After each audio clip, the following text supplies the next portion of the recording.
ciudad de Caracas, localizado en la avenida Urdaneta, entre las actuales esquinas de Veroes y Santa Capilla, se encuentra un punto de la ciudad cargado con su más antigua y representativa historia. La Escuela Superior de Música José Ángel Lamas constituye uno de los hitos históricos más relevantes de la ciudad. Tan es así que en algunos momentos se ha llegado a pensar que lo que se llama el horcón fundacional de la ciudad, es decir, la pieza donde se amarraban, donde los españoles amarraban las sogas para medir lo que se llamaban los codos de la cuadra central, es posible que ese horcón hubiese estado y pudiera estar en este terreno. Lo que hoy conocemos como la Escuela Superior de Música José Ángel Lamas era pues la casa de la familia de nuestra heroína Luisa Cáceres de Arismendi. La escuela albergó en su sede y fue testigo del nacimiento de las organizaciones musicales más importantes en la historia del país.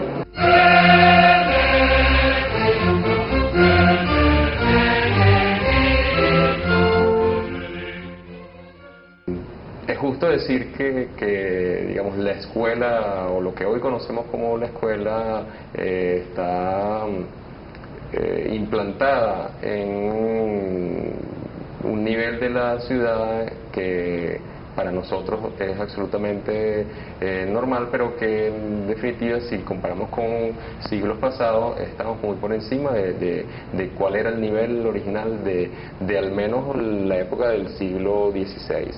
Hay que hacer mucho hincapié en que, digamos, esta casa, que después devino en lo que hoy es la escuela, está dentro de lo que se ha hablado como las manzanas fundacionales de la ciudad de Caracas. Digamos, nosotros tenemos actualmente la escuela funcionando a través de tres sectores muy bien definidos. Pues.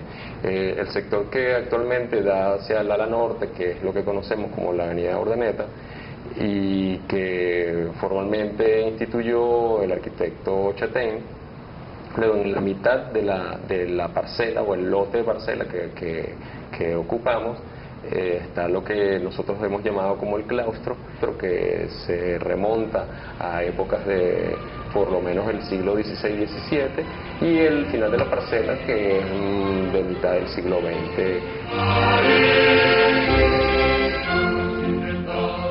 La casa como tal fue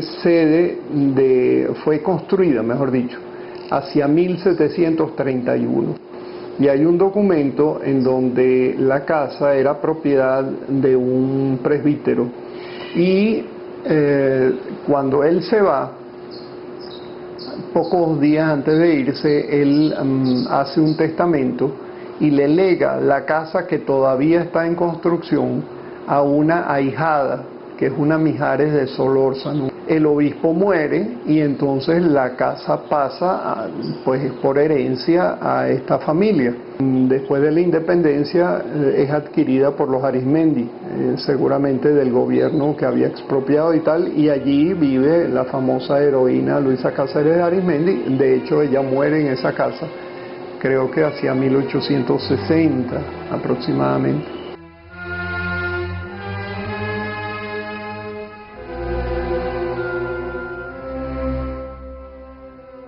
Digamos, las consecuencias del terremoto pues fueron devastadoras. Seguramente pues las personas que en aquella época vivían aquí se encontraron con la realidad de que en lugar de rescatar, pues debieron entonces más bien demoler lo poco que quedó en pie. Al menos en esta zona, pues específicamente donde está ahora la escuela. Pero obviamente desde el punto de vista arquitectónico, desde el punto de vista físico, lo que hoy vemos tiene data de precisamente esa época. Repite, entre comillas, lo que existía antes para mantener esa concepción. Por eso es que a veces uno pues tiende a llamar esto como una edificación del siglo XVI, aunque lo que hoy vemos de pronto físicamente no está construido en el siglo XVI, porque bueno, surgió a partir de las ruinas de la época del terremoto.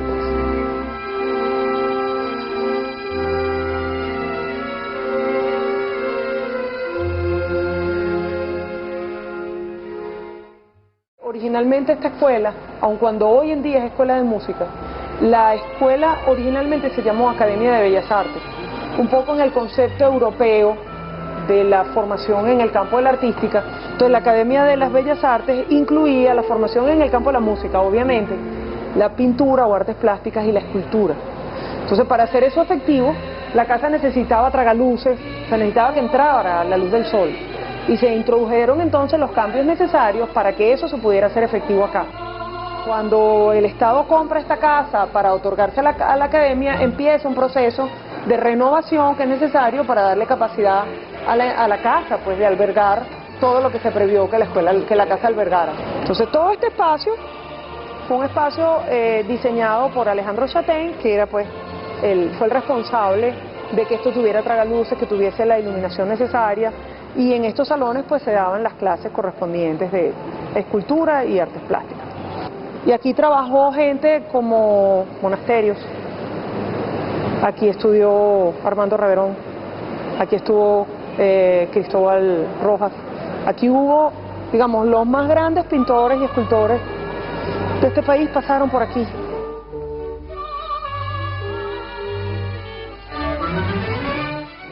El cambio cuando las artes plásticas empezaron a crecer en su desarrollo y la parte de música empezó a crecer en su desarrollo, implicó el traslado de la Escuela de Artes Plásticas, que es lo que hoy se conoce como la Escuela de Arte de la Cristóbal Rojas. Pero hubo un momento a partir del cual esto fue solamente Conservatorio Nacional de Música, porque además a la institución le fue cambiando el nombre un buen número de veces. Primero en el año 1945 pasó a llamarse Escuela Superior de Música, porque se suponía que había otra escuela que era la escuela elemental. La gente iba y daba sus primeros pasos allá y después venía para acá y hacía aquí su formación superior teóricamente. En la década de los 50 eso cambia y entonces esta pasa a llamarse Escuela Superior de Música José Ángel Lama, que es el nombre que conserva hasta hoy en día.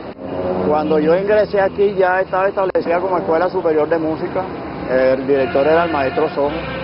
Ya el maestro Sojo había hecho toda una gran labor, el Orfeón Lama, la Orquesta Sinfónica.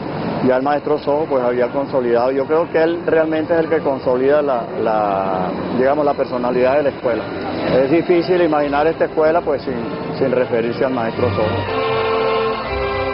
Es una escuela que tiene muchos años, fue la primera en el país, ya tiene 140 años funcionando. La escuela albergó en su sede y fue testigo del nacimiento de las organizaciones musicales más importantes en la historia del país. Por una parte, la Orquesta Sinfónica de Venezuela.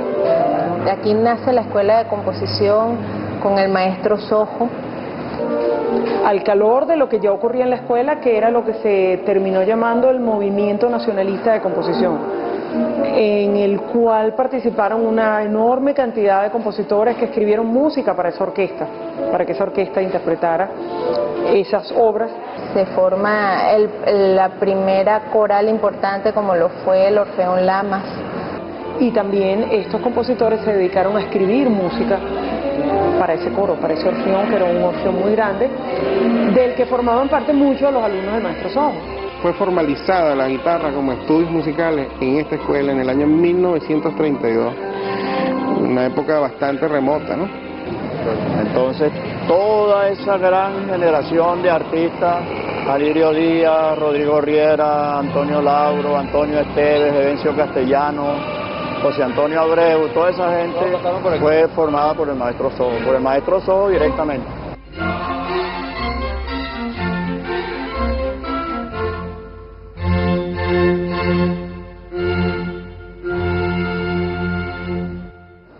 El nivel académico es de excelencia.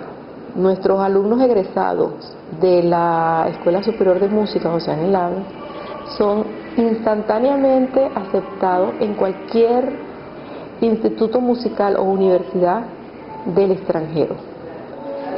Desde el punto de vista académico y desde el punto de vista artístico estamos haciendo un trabajo arduo, tan arduo que aún y a pesar de que no hay publicidad, de que no hay, digamos, una difusión muy grande de lo que nosotros hacemos, tenemos un auditorio lleno de gente aspirando a entrar aquí, de manera que cada inicio de año escolar audicionan entre 700 y 800 muchachos, lo que dice de alguna manera que la escuela conserva, parte de ese esplendor que yo digo que hay que recuperar, pero cuando hablo de que hay que recuperarlo me refiero más a su infraestructura, al problema de la edificación, que como es patrimonio histórico de la nación merece además que ese rescate se realice.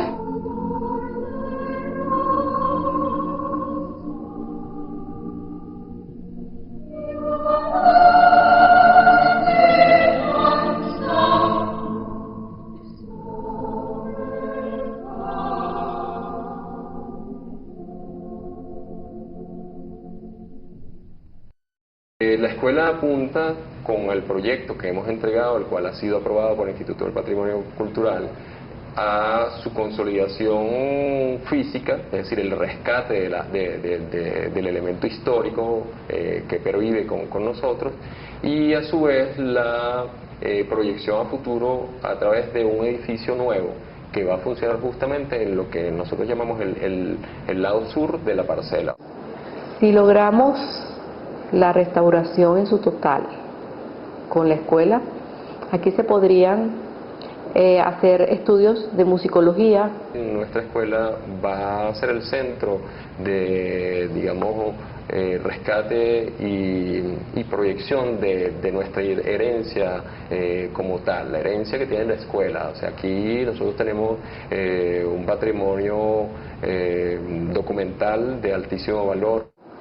Como es la única institución que tiene elementos y partituras de la colonia y todo, se puede, ese es nuestro norte, hacer una parte de formación para los alumnos de musicología o de cualquiera de esas instituciones que estén interesados en saber el origen, en saber la historia de la colonia a nivel musical.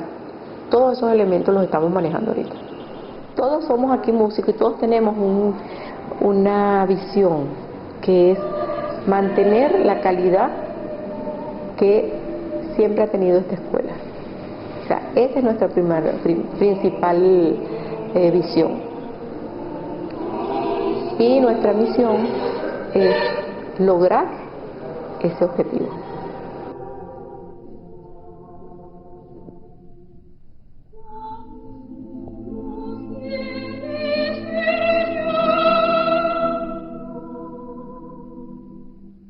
Ok, lo que quería contarles respecto a la fachada es lo siguiente. Allí hay tres esfinges, tres imágenes, tres cabezas. Las que están en el extremo izquierdo y en el extremo derecho son dos musas. La musa de la poesía y la musa de la música. Euterpe y Erato.